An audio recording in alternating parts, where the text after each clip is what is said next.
I'm live. I think I'm live. Fingers crossed, let's go. Yes, I am. Hello, everyone, and welcome to the fourth of the Creative Network webinars that we've done. This time we're going to be talking to Joe Mace and Gemma John Lewis from the entertainment team at Network.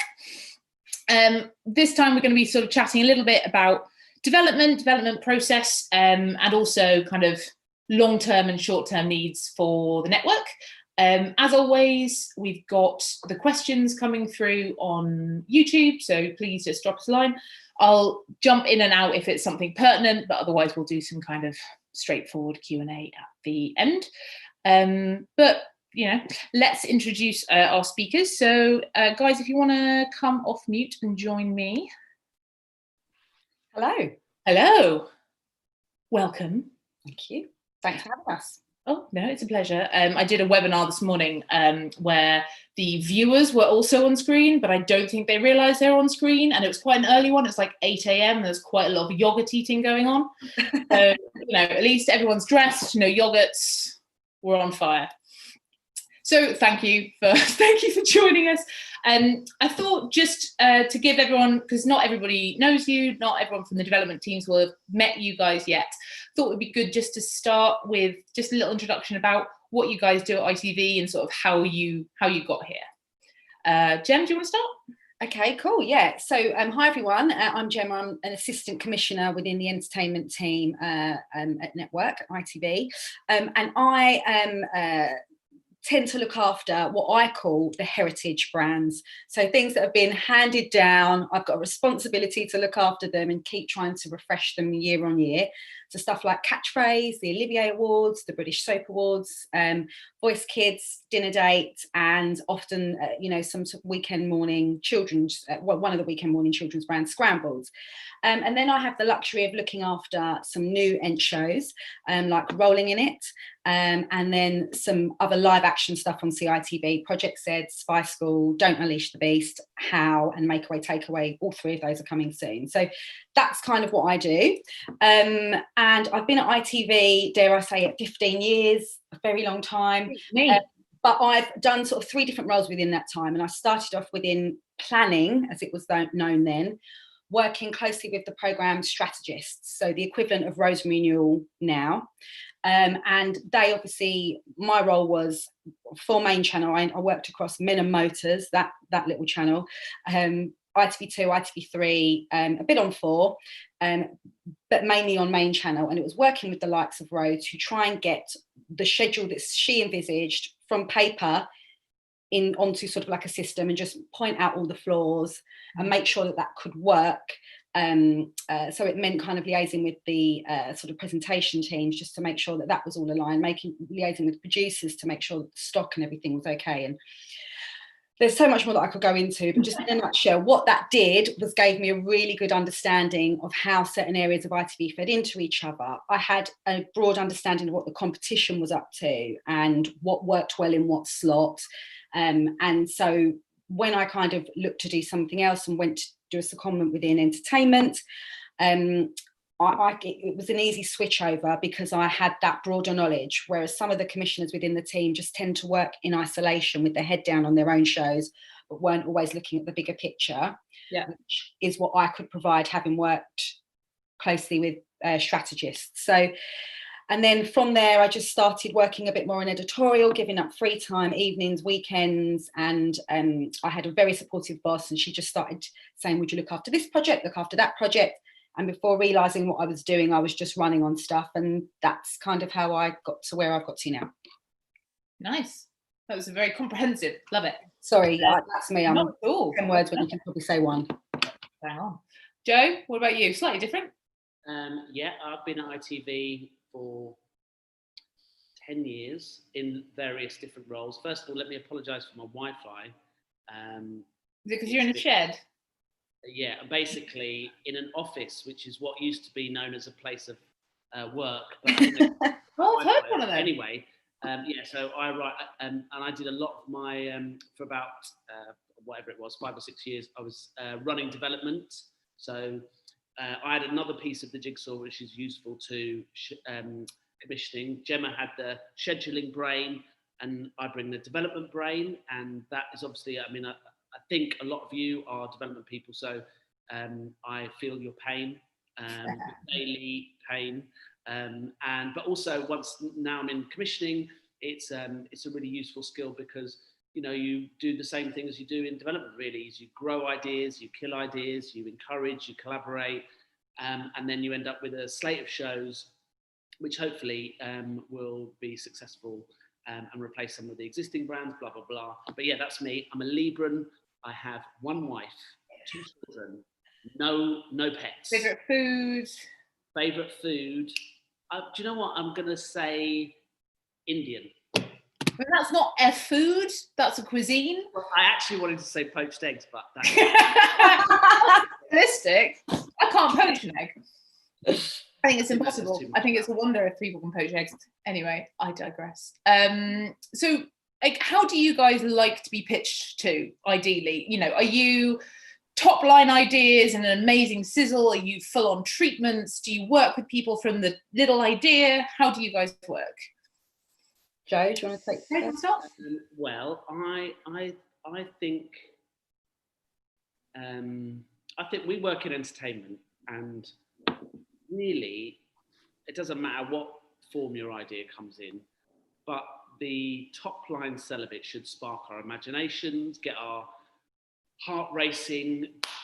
Imagine telling someone else about it and getting excited about it, and then imagine telling the world about it and them getting excited about it. So that could be one sentence. What's good is we're quite a collaborative team. You shouldn't feel like you have to do 6 months on a presentation before you come to us. We're pretty good at understanding what an idea might be just from, a conversation. It helps, depends what the idea is, if you can bring it to life so that we can see a bit of your vision, but that could be part of the process. So like a sizzle or a taster tape can sometimes be great. But, it depends also what sort of idea it is. If it's a quiz, then, you want to go to a run through and see how it works. But if it's a talent show, you sort of want to see, you might want to see what sort of talent are involved in it and how they're going to bring it to life. And yeah, it's all depends. We've commissioned shows on a sentence and also after 3 years of development. I mean, on that note, on talent, how important is talent to you? Like, we spoke to the Fact End team, and obviously it's that's often the sort of central spine of a show. But for you guys, if someone comes attached with talent, is that a pro, or sometimes is that a bit of a turn off? I think, again, it just depends on there are so many variables. It depends on who the talent is. If it's someone that we is already part of our family, if it's someone that we've been courting because they could be, we've been looking to court and looking to get them to the channel. So we would show interest because it could be a passion project of theirs, and it's a way to pull them in, if you like. I think there's always a conversation to be had, and heads to kind of be, with certain talent, you can kind of turn their attention in another direction and then maybe take that particular idea elsewhere. So it depends, I think, on the idea and whether, and where the idea is sitting, because an idea that's maybe sitting at a certain, a slot that's, say, like a 9 o'clock slot, it would absolutely need big talent attached to it, and would absolutely need a big name in order to pull people in at that time, that is now off the back of, in COVID era, is fiercely competitive. So in that situation, talent would be hugely important. Is there any way that developers can get access to your list of talent you're trying to court? Is that a secret? Is that under someone's desk somewhere? Well, sorry, Joe. Not really. I don't think you can get access to it. But I mean, having conversations on, it just, if you've got a relationship with us, then come have the chat. yeah, having a chat, or sometimes it will be that we'll speak to talent, they'll tell us the sort of producers that they like working with, or and then it's kind of like not offering them up, but it's saying to the producers in passing, oh well, this person, maybe go and speak to them, they're keen on doing X, Y and Z, we value you, we think they're great, could you collaborate and do something together? So yeah. That works. I mean, have you got any examples of kind of how you worked on it? Do excuse, I live in gangland, it seems. I've got a lot of sirens outside. Any examples of kind of projects that you've worked on that maybe came to you as one thing, and then by the time they maybe made it to air was something totally different?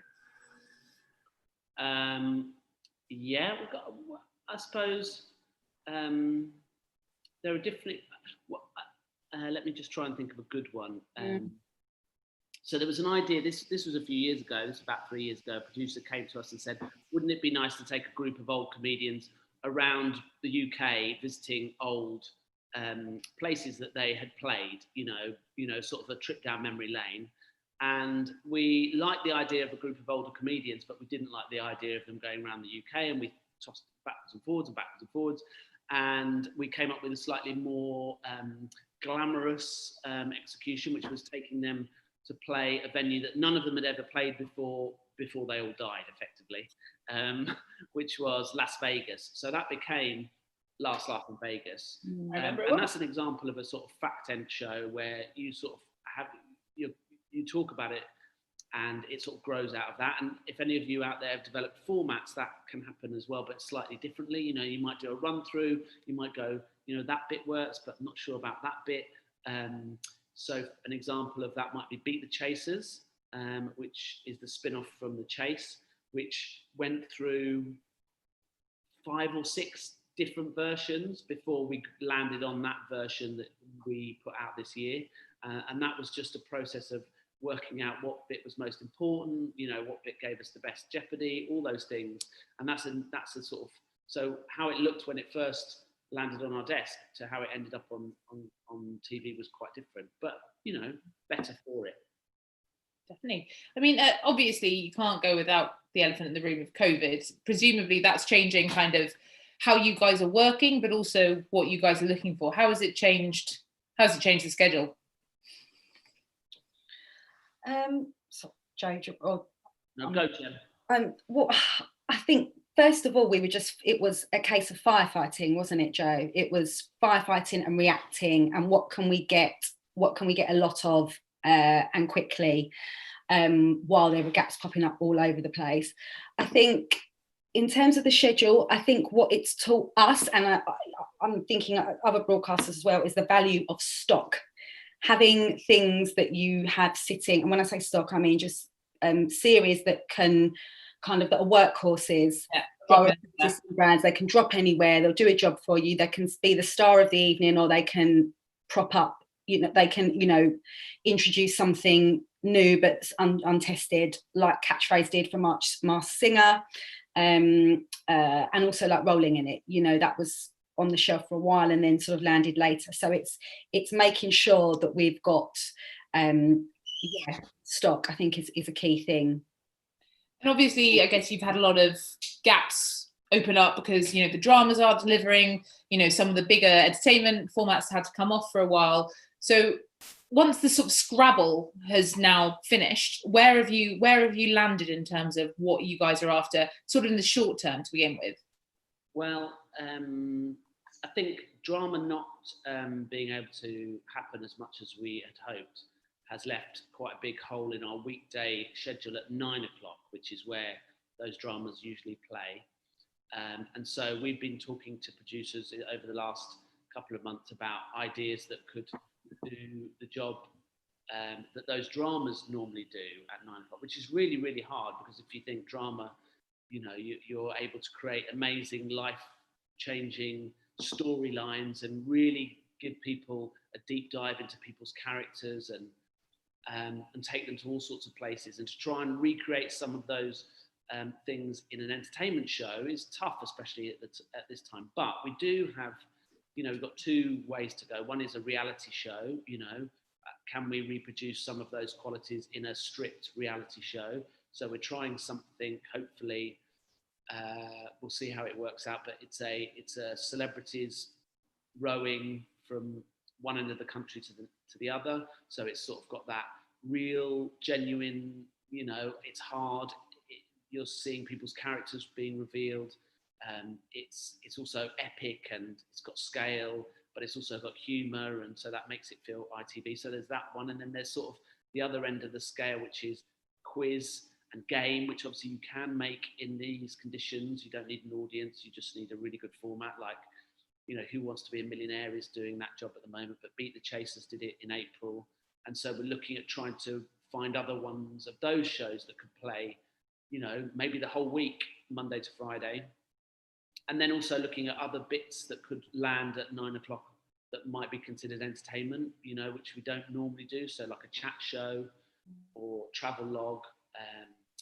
So we're trying some of those things as well. That's really the main task, because we're lucky, a bit like Gemma says, we've got great heritage brands. We've got a tremendous amount of successful entertainment that, one way or another will be coming back next year. So Saturdays and Sundays, we're pretty good for until, after hopefully the Euros next summer. So it's more focusing on keeping those big audiences that come to our soaps from 8 till 8:30 in huge numbers, and keeping them at 9 o'clock and stopping them, switching over to another channel or a streamer or going to bed like I do.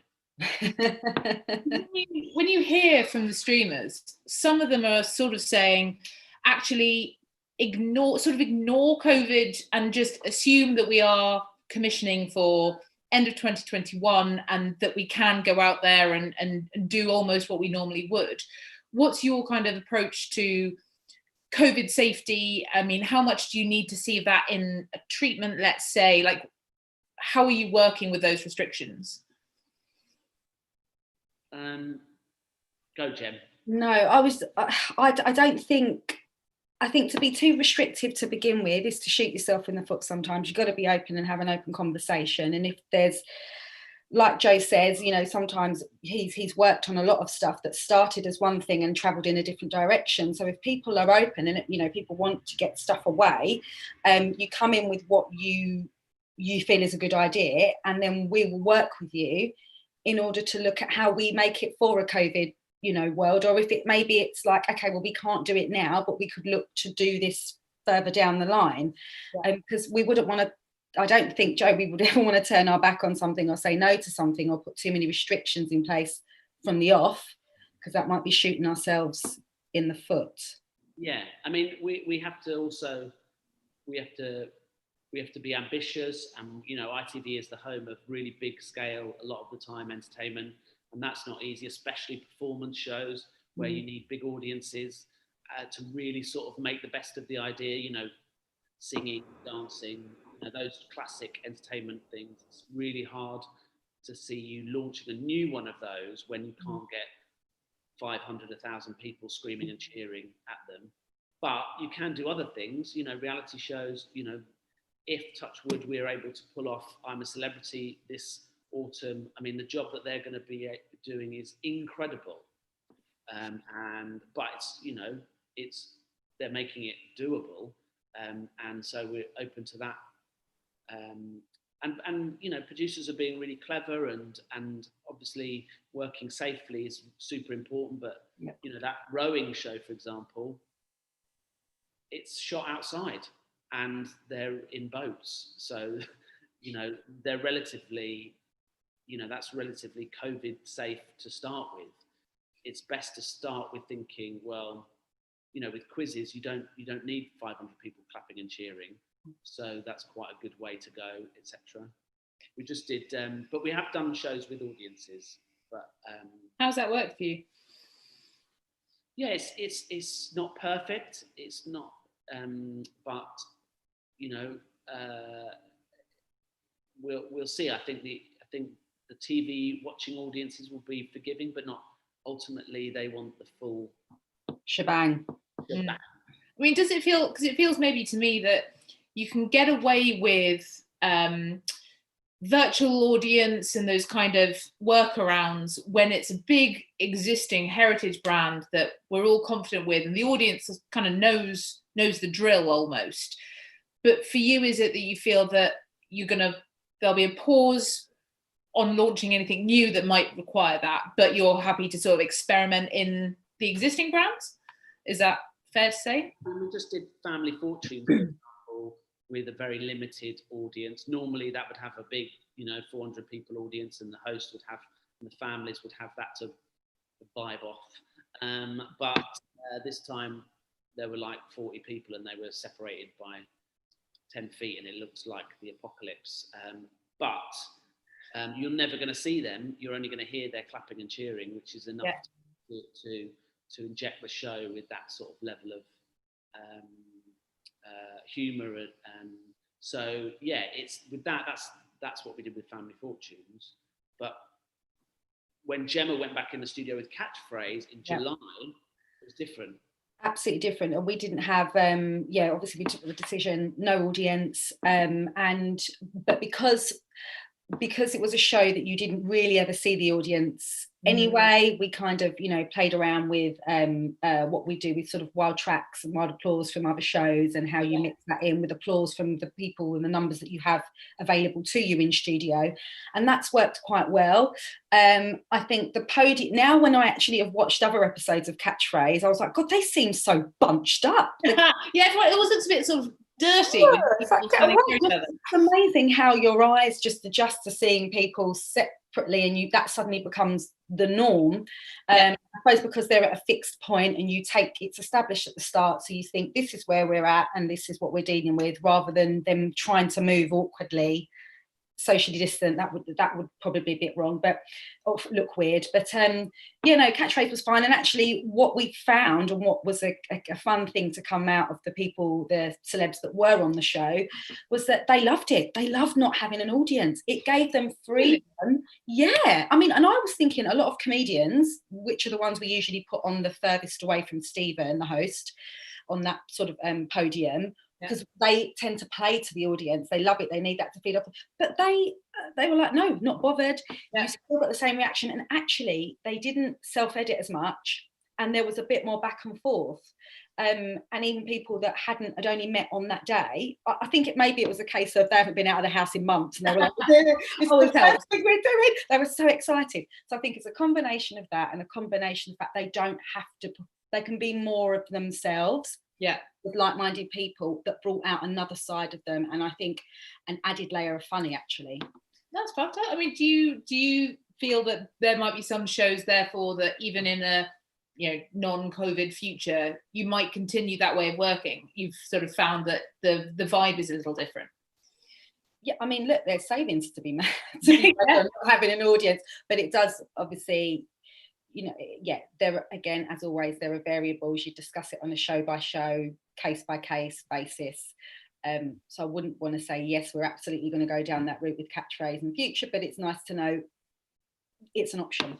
Yeah, this is a bit of a mean question, a bit of a wildcard question that I haven't prepped you for, but I just wondered. It just occurred to me: do you see a world possibly where on an entertainment show you might see people in masks, or at the moment is that totally off the table? Would that ever be somewhere where you guys would consider? Well, we've got the Masked Singer. Yeah. Oh, very true. Very true. That's a slightly more expensive mask.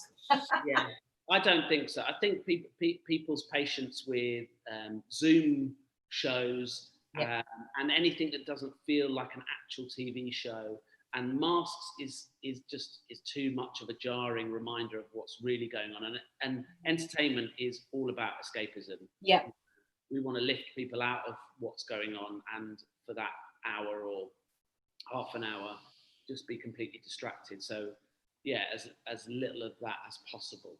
Fair enough. Even if it's a really nice one, really. Oh, okay. If it's a really nice one. Really nice one. Okay, fine, good. I mean, I don't know about you, but it feels to me that.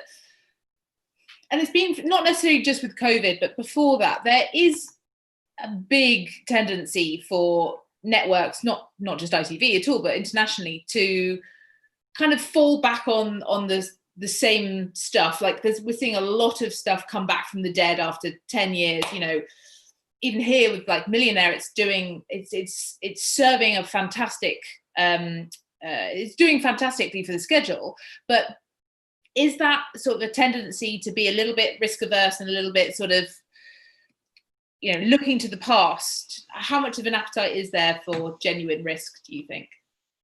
Well, I think risk is a very interesting question. Not question, word. And I remember our former boss, Peter Fincham, sort of saying this to me. Like, one person's risk is another person's, oh my God, I can't believe you're doing that again. And we are a commercial broadcaster. Our business is to attract the broadest possible audience. That is it. That is our one job. Within that, we like to bring people new, fresh, original, but that has to be married with familiar, recognisable, and getting that balance right. I don't know what you think, Gemma, but that is the tension of, and that's the sweet spot of a new hit on ITV. I mean, it's easy to say about The Masked Singer because it was already a hit elsewhere, but it still was a risk. You know, it cost us millions of pounds. Yeah. But actually, looking at it, it had lots of familiar elements, as well as lots of original elements. It was a singing. It had people singing songs you'd heard of. It had a judging panel. It was in a studio. So that sort of balance between familiar and original is always where we are trying to pull off things that feel, you know, risky, and sometimes they work and sometimes they don't. And, you know, I'm just trying. So, for example, we're doing Family Fortunes with a new host. We're not doing it with the host that did it before. We're doing it with a different host. And you think, that's not risky. Family Fortunes is one of the oldest, best, much loved brands in the world. Yeah, but you hand it to somebody people aren't necessarily sure is the right host, and that's a risk. So in terms of new ideas, it is frustrating. I've been on the other side. You feel like, hang on a minute, try something new with someone new, try a new company, try a new producer, try, you know, all of these things. And I feel like we try. We're just, you know, Saturday nights, prime time, you know, it's really, really hard to be the place to be too experimental. I don't know what you think, Gemma. Yeah, no, I literally was going to say the same thing. It's about timing. And I think back to over 15 years, Joe, you'll know, over 10 years at ITV, it's the ebb and flow of a yearly schedule. 1 minute there'll be a lot of, you know, there'll be and maybe we've been, you know, the current situation means that we've had to kind of go that way while people restock, while people regroup, while people redevelop. This is what we can do and offer and bring those audiences and deliver on what we need to be delivering on as a commercial broadcaster. But then as we move into a new cycle next year and then the year after, there may not be a need for that because everyone would have adapted. Hopefully COVID will be long gone. And, you know, we'll then have more new stuff and less old stuff. So it is about a balance, and it's very much to do with timing. And I would say don't let that discourage you from ever, you know, reaching out or developing or proposing something, because if a good idea is a good idea, it will leap off the page, right? Yeah. We mentioned Masked Singer, which you obviously, you know, a huge hit. I'm seeing internationally a lot of people in masks, a lot of masked this, masked that, masked milkman, whatever it might be. Hang on, outside thing. Masked milkman? No, I just came up with that one, but it's quite good, right? Yeah. Do you like? Are there any trends that you're seeing come through, either as a result of COVID or pre that? I mean, I sort of feel with Masked Singer, alongside just people with amazing sort of costumes or whatever, it's entertainment for entertainment's sake. There's no one's dead grandma asking them to, you know, sing for their lives. I mean, for you, what have you seen come through that you think is picking up momentum? I think we've had 15 years of a certain kind of talent show with a certain kind of story, which is, you know, wish fulfillment, and that's brilliant. And it's been the backbone of incredible success for ITV. But I think one of the reasons Masked Singer was a joy was it didn't feel like it was giving people a different reason to care. So I care because I want to get it right. I'm playing a game that I want to get right, but it's on a scale that we hadn't seen before. Whereas, the singing competitions or dancing competitions, you're asked to care about that contestant and their journey and where they're going to end up. But because the world has changed so much, the prizes those shows were offering sort of felt less relevant. Pop stars aren't necessarily made on TV anymore, etc. Whereas a show where the point of it was, can you identify somebody under the giant mask, felt like a fresh question to be asking. And I think just that feel good thing has permeated everything we've done this year. Gemma mentioned Rolling It, which she's been looking after brilliantly, which is like the moments in that where members of the public win big is what resonates with people sat at home now, because they want to see ordinary people, in inverted commas, doing well, succeeding with a skill that they maybe haven't seen displayed before, like in Beat the Chasers or even in Epic Game Show. I don't know if that was a very long rambling answer. No, it's great.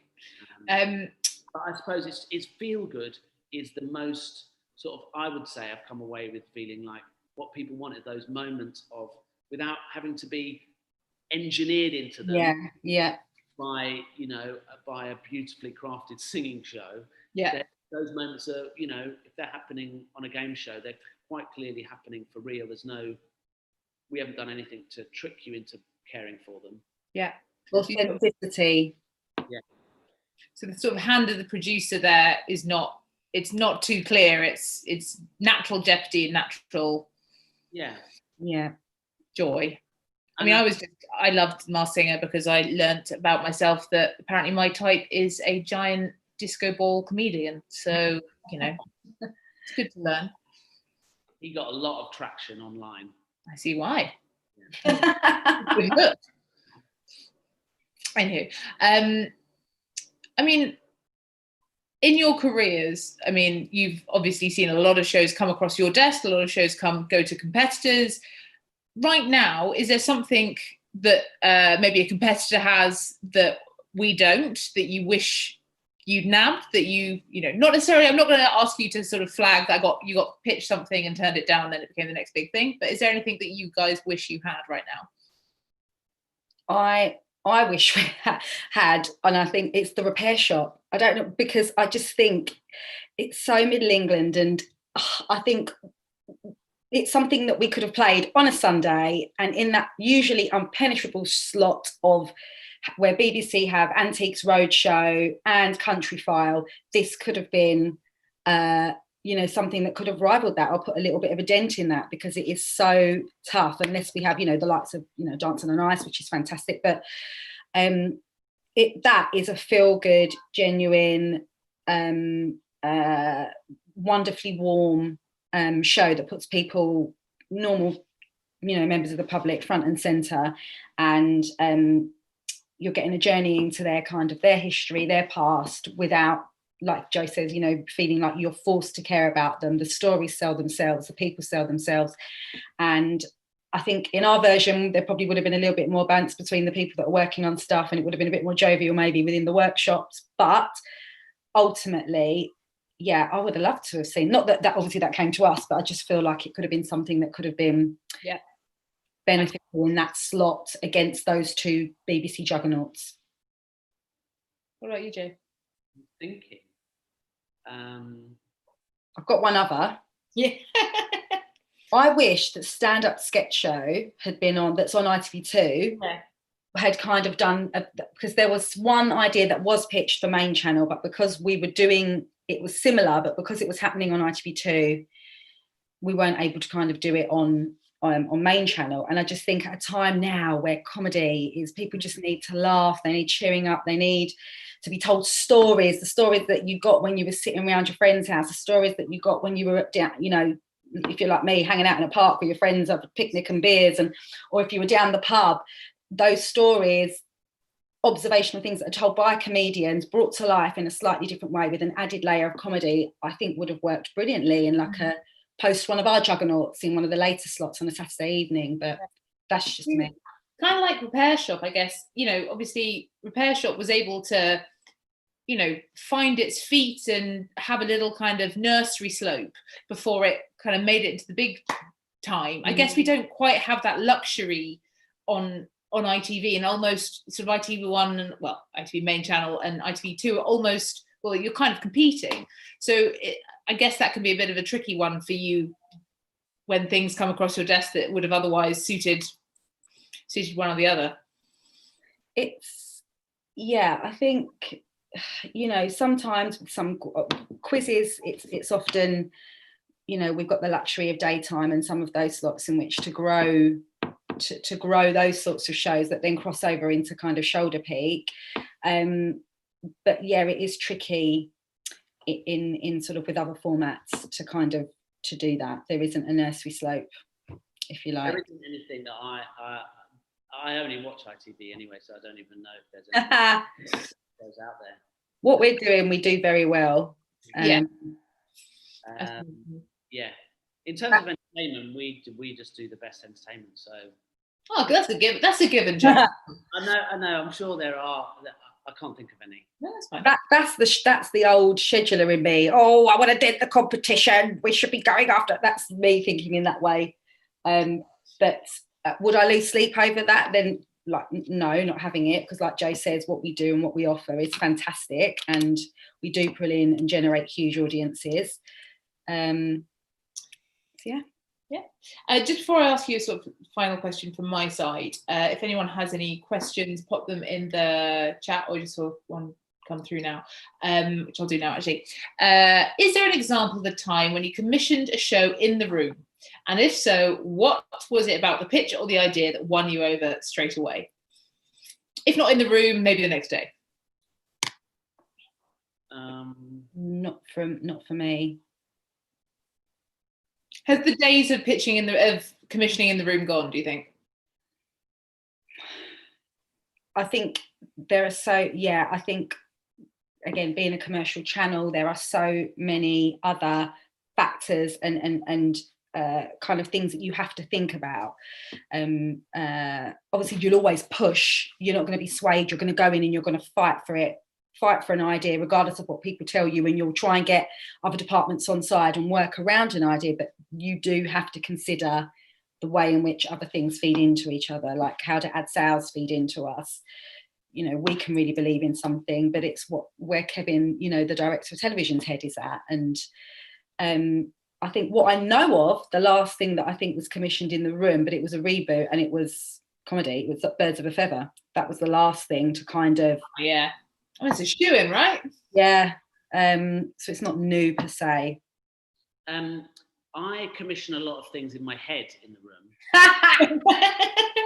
Somebody pitched me I've had over lockdown more pitches than probably ever. In the sort of 3 months after lockdown started, brilliantly we were much more available. And we did a million pitches, and it was great. It felt like I got to meet lots of producers I hadn't met before. And doing stuff on Zoom is really actually pretty straightforward in terms of idea, talking about ideas. And somebody pitched me celebrity Santa's helpers. Oh, I'm in. Right. So it was like celebrities are going to go to Lapland, they're going to learn how to be elves, and then they're going to come back to the UK and deliver presents. So I was like, I'll buy that now. I applied to be a Harrods Christmas elf when I graduated, and I got turned down. Just on my CV, I'm like, you haven't met me yet. Like, how do you know I'm not full of the spirit of Christmas? I wasn't at that point, but... Did you pitch that idea, Ella? Did you send it via pseudonym on a... Stella Upansky pitched it a while ago. Actually, when... not in the... I suppose this is right or wrong, but when they... so talked about Beat the Chasers earlier, and how it'd been through lots of different versions. And then they disappeared for a while, Potato, who make the chase. And then they came back and said, I think we've cracked it. And they sat me down in a room and talked me through the device. And I knew immediately that was like that was the answer. I didn't commission it because I'm not that powerful, but I was like, guys, you've cracked it, finally. So yeah, I would say when you hear a game show or quiz show device that you've never heard before or never seen before, a bit like Rolling It actually, when we first saw that, knew it was good, but it just took forever to persuade other people. So don't be put off if you keep getting, not necessarily no's, but just hang on a minute. Yeah, hold your horses. Another question. So ITV main channel has been killing it in the afternoon with the triple threat, Tenable, Tipping Point and The Chase. Do you think they could double down and go for a fourth as a lead into Tenable? Don't know. Ooh, you stumped them. I wouldn't dare begin to try and understand the inner workings of a quizzer's mind, especially an afternoon quizzer. They are hardcore. They know what they like, and I don't work on daytime stuff, so I wouldn't want to say anything that would. Remember, Jem, when they because I remember back in the day where quizzes weren't a thing in the afternoon. No. They were just, it was all sorts of hodgepodge of things, cookery shows, chat shows, all sorts. And then The Chase started to become really successful. And then Tipping Point started. And we were like, what, you're going to play Tipping Point and The Chase on the same day? What, are you mad? And then Tenable started becoming successful. And you're like, what? There's no way. But, oh, people do. There is enough. And we're always looking, aren't we, Jo? The Lara Akiju and Leanne Clark and Katie Rawcliffe, they are always looking and attending run-throughs. So never say never, but I wouldn't like to be down on record as saying, yes, it's definitely going to, yeah. I would say one of my all-time favourite shows is on at 3:00. Dickinson's Real Deal is one of them. Yes. So yeah. Quite tough competition as well as Tenable. But yeah, one day. So that would have been your show that you wish you'd commissioned, Jo. Oh God, yeah, I love that. Yeah, so simple. Yeah. Who doesn't? And who doesn't love Dickinson? David. Yeah, exactly. The glowing. It's the glow. So I think just to wrap up, if you had one tip for a developer who wants to kind of get your attention, get you excited, get you on side, what would that be? I'm going to leave this to Jo, just because this is because I'm looking after the heritage stuff and mainly a lot of kids things, and we work slightly differently in that sort of area, that genre.